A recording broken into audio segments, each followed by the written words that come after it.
Surprise! I'm a huge nerd! There are a lot of similarities between the movie Stargate and the movie Independence Day.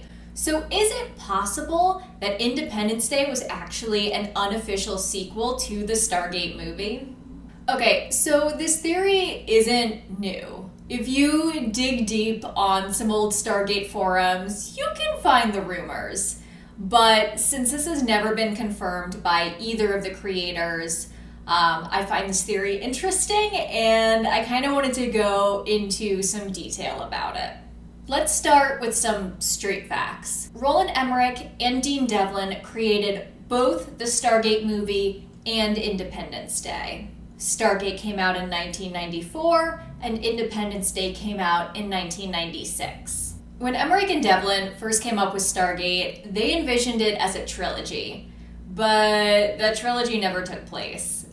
They ultimately lost the rights to MGM, which decided to make the Stargate SG-1 TV series, which I love, but Emmerich and Devlin were never quite happy with because it divested from their original ideas. So, having planned for a trilogy of big-budget alien action movies, but having MGM switch Stargate to a TV series, it would stand to reason that Emmerich and Devlin might take one of their planned scripts and rework it into something that's not Stargate branded. Let's look at some of the concrete similarities between the two movies. 1. The characters. In Stargate, the two leads are a gruff military colonel with a sarcastic sense of humor but a heart of gold. Give my regards to King Tut, asshole. And a handsome nerd named Daniel Jackson who wears glasses and comes up with accurate alien language translations and has to explain his wild yet correct theories to skeptical military personnel. Find a destination within any three-dimensional space. We need 6 points to determine an exact location. You said you needed 7 points. Well, no, 6 for the destination. But to chart a course, you need a point of origin. And in Independence Day, the leads are, a gruff military captain with a sarcastic sense of humor, but a heart of gold. No, sir. Just a little anxious to get up there and whoop E.T.'s ass, that's all. And a handsome nerd named David Levinson who wears glasses and comes up with accurate alien math translations and wild yet correct theories that he needs to explain to skeptical military personnel. A virus into that mother ship. It's going to then filter down into all the corresponding ships below. I'm sorry, I don't understand. Just how exactly do we infect the mothership with this virus? We're going to have to fly their alien craft out of our atmosphere and dock with it. We can enter here. 2. The aliens. In Stargate, the aliens look sort of like Roswell Greys, but they need to take humans as host bodies because they're easier to repair. And in Independence Day, the aliens look sort of like Roswell Greys, but they have these big hammerhead skulls, and they take other aliens or these biomechanical suits as host bodies. 3. The aliens in both movies have a similar level of technology with giant spaceships capable of interstellar travel. 4. The movies have very similar themes of secret government agencies studying alien technology, as well as a scrappy band of humans needing to work together to defeat those technologically advanced aliens. 5. Both movies actually have very similar endings, with the heroes seeming like they're done for, but then they manage to deploy a bomb, which an alien watches count down, and then the alien ship explodes, and all of the people celebrate and cheer, and then our heroes emerge triumphant into the desert, and people salute.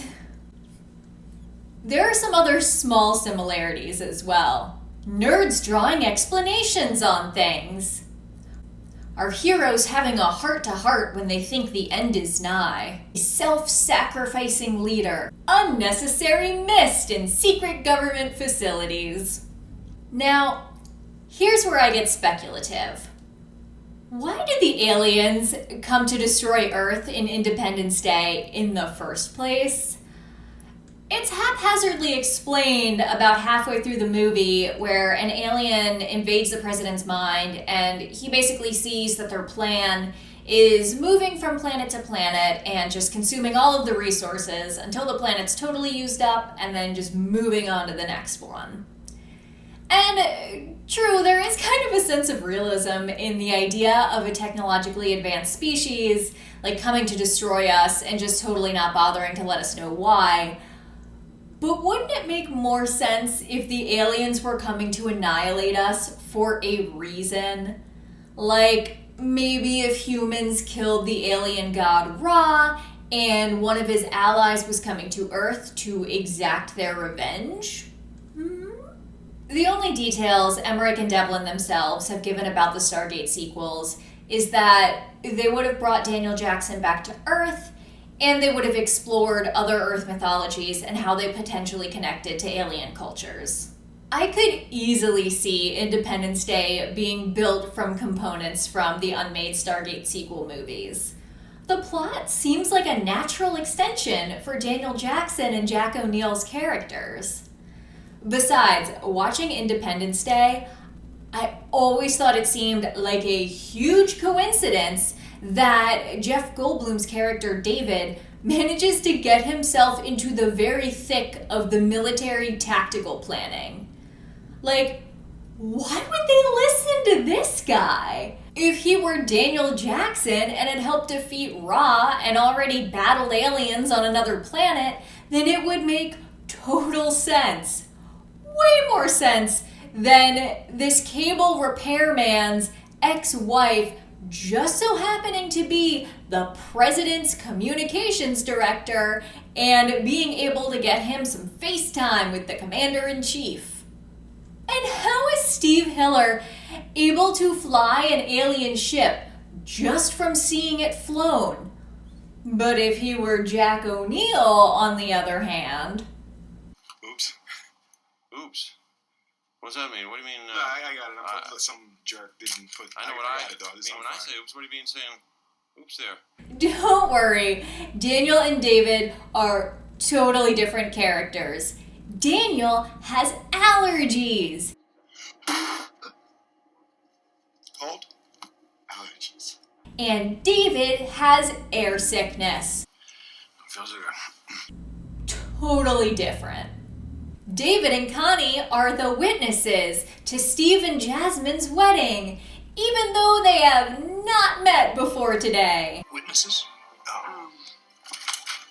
You got hung up. If it were Jack and Daniel, that would make sense as an emotional moment for the characters, as opposed to two strangers. I love it. There was talk a few years ago about potentially making the Stargate sequels or rebooting the Stargate franchise and actually going through with the original planned trilogy, but all of that fell through. So I guess we'll never know. Except an author named Bill McKay received Emmerich's original notes and wrote a series of Stargate novels based on what he read. And in the novels, one of Ra's old lieutenants, Hathor, wakes up from suspended animation and discovers that Ra is dead.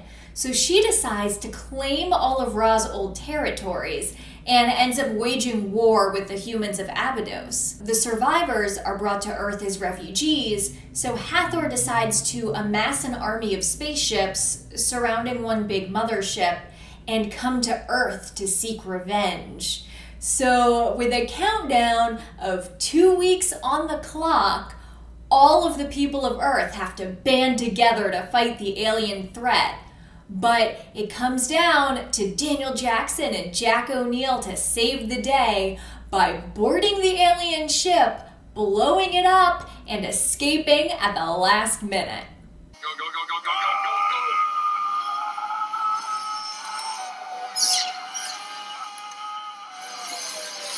go! Of course, it's a 296-page novel that's the third in a series following the original movie, so there's a lot more nuance, but still, But I get real Jack O'Neill vibes from the president in Independence Day, as well as Will Smith's Steve Hiller character. In McKay's novels, Jack O'Neill is down in Washington coordinating with different scientists and agencies to reverse engineer the alien technology. And in Independence Day, they're already working on it with the Roswell ship at Area 51. For storytelling reasons, with this type of plot, you need to have a character that's very centralized to the response to the alien threat in order for the audience to kind of stay apprised of what's happening. And if it were Stargate 2, it would totally make sense for Jack O'Neill to be down in Washington and making critical decisions related to the alien threat before ultimately giving an inspirational speech to the military and boarding a fighter jet and flying it up into the belly of an alien ship. But if it were a sequel, we would already know Jack O'Neill, and we would know why it made sense for his character to be in the very unique position of authority figure and active fighter. Without that background, he wouldn't make much sense as a character. So I could easily see him being divvied up into, say, a comparatively younger president who used to be a fighter pilot who serves as kind of our stationary character to provide the audience with updates on the alien threat, and an active fighter pilot who is essentially the audience's eyes in the field who can react to the alien threat in comedic and entertaining ways. And what the hell is that smell?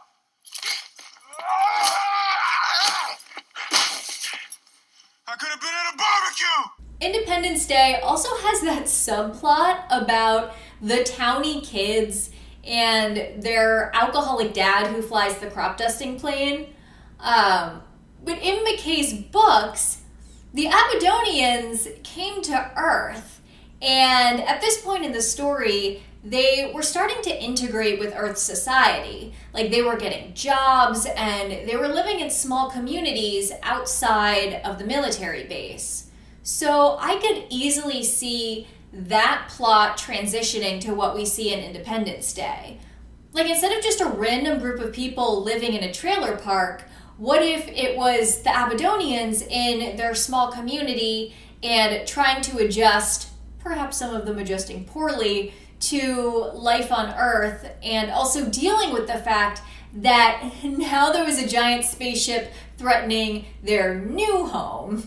And in the novel, at this point in the story, Daniel and Shari are fighting, but still love each other. And in Independence Day, David and Connie are fighting, but still love each other. It just makes sense to me that in space adventure movies, you start with the heroes going out into the universe and encountering some type of conflict, and then you follow that story with one about the conflict coming to Earth. It's just a natural escalation and raising of stakes. As you might have been able to tell from all of the details that I pulled together, I do think that it's pretty likely that Emmerich and Devlin knew fairly early on that they weren't going to get to make their trilogy. So they took components of possibly the second, but likely the third planned Stargate movie and did in fact rework that into Independence Day. So that's what I think, but what do you think? Let me know in the comments whether I made a good case and you agree with me that there is this connection between Stargate and Independence Day, or whether you think that there is something Cruvus with me and I'm just totally off base. In Independence Day, Kasuf becomes a scientist. He used to be the chief of his people, so I am not sure if that is a promotion. I used to live in DC, and I can tell you that the Beltway traffic is like this 100% of the time.